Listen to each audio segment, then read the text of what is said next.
Good morning, good afternoon, friends. This is Tracy Brown, your somatic nutrition therapist and attuned eating expert.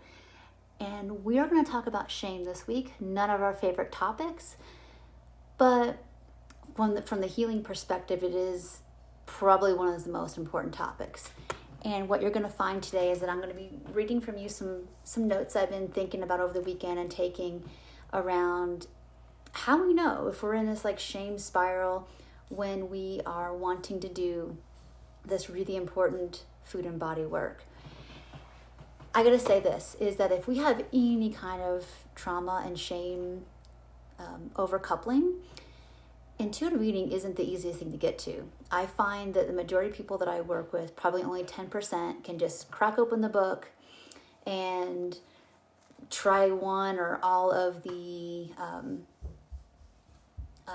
components of it and just kind of roll with it, have pleasure and stop dieting. And I mean, there is some fear in stopping dieting, of course, in this fat phobic culture, but it feels way deeper than that for like the other 90% of us who just the idea of like feeling sensations makes us feel like way too much, like we feel everything, or there's nothing there and there's a panic.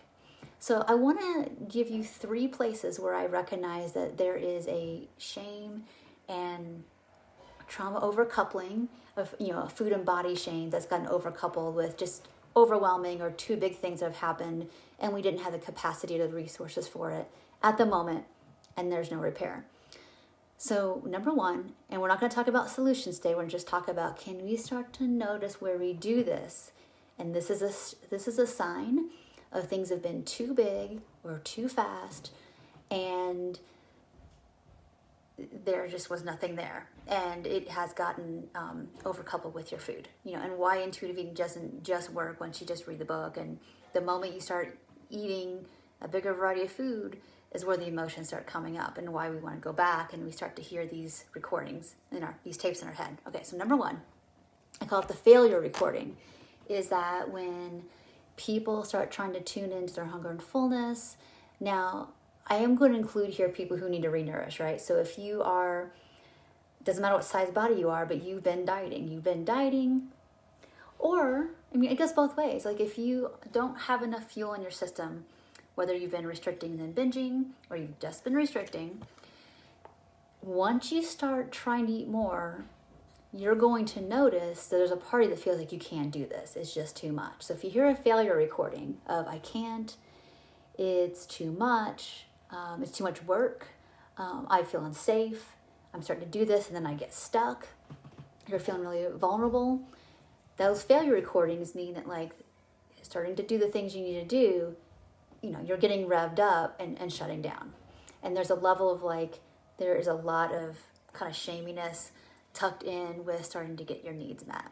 There's an intersection there. And a nourishment, whether it's from food, feeling safe, getting our attachments, when those get confused and when all overcoupled, it will feel like once we start getting our needs met, that the threat is about to happen, okay?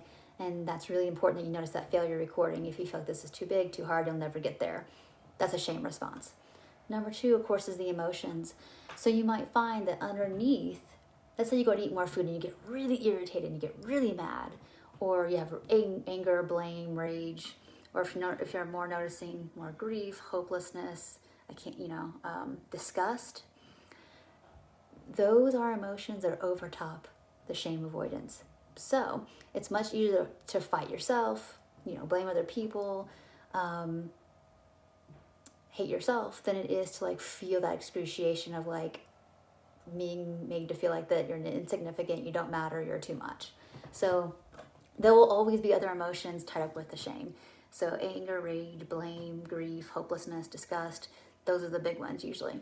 Sometimes fear too, but I notice these other ones and how you'll know is that you go to do the thing you need to do for yourself, right? Which is eat enough food or plan, or even maybe you overeat a little bit, nothing major, and you call it a binge and you start getting in this spiral of self-hatred. It's whoa, wait a minute. We just ate a half cup more, handful more of ice cream that was comfortable.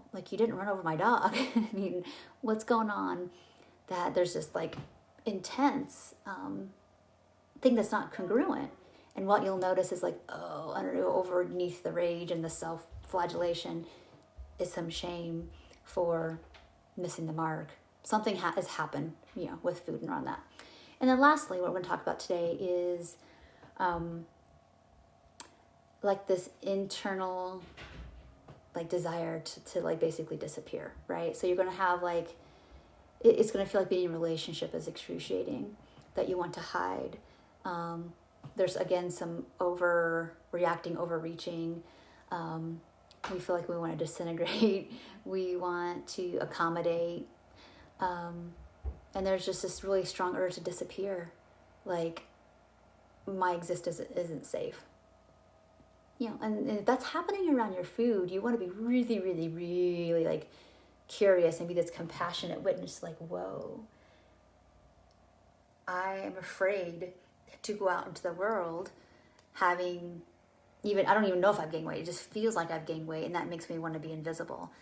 That's much bigger than the reality of like everybody pointing and shaming and staring and all that. But it tells me that there's something about, honestly, you're like, when you feel more embodied, that your existence feels like just existing feels like a threat. Like, what's the point and why does it matter? I know this is heavy stuff, but I think a lot of this stuff right now, because the beginning of the year brings up all these unprocessed, like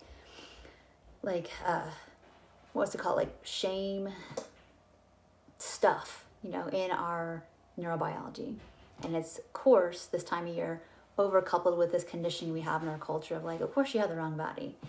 So I think it's going to bring this stuff back up, which is why I'm talking about it, to inform you and honestly to give you some stability under your feet of like, no, your body isn't a piece of crap.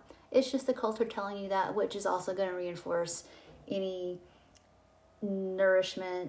lack of nourishment and the shame that goes around that if that's happened to you. It's just going to bring that to the surface that hasn't been processed. And it's going to feel like it's about now, like 2021, when really it's body time, like memory time. It's not now time.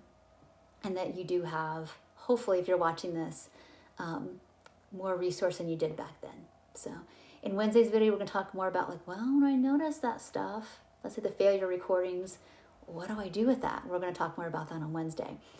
This is really, I just want to give a little disclaimer. This is very, very deep stuff, and it's very difficult to like unpack it all and to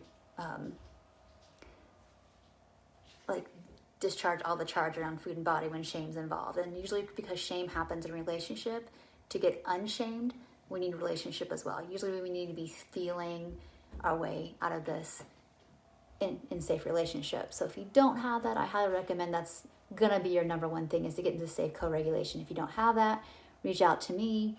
If you do, more of it now, please, basically. So I will see you in Wednesday's video. We'll talk a little bit more about like, okay, I'm noticing that there's this shame story, failure recording happening around, that I'll ever get better with this. People can. I have a hope for everyone. However, sometimes that means we just don't have enough support and resource, and something's missing. So we'll talk more about that Wednesday. Thank you all so much for watching live. I appreciate you. And if you have any other thoughts, comments, questions, please put them in the comments below and tag me, and I will happily come around and meet you where you're at. So thank you so much, and we will talk soon. Bye for now.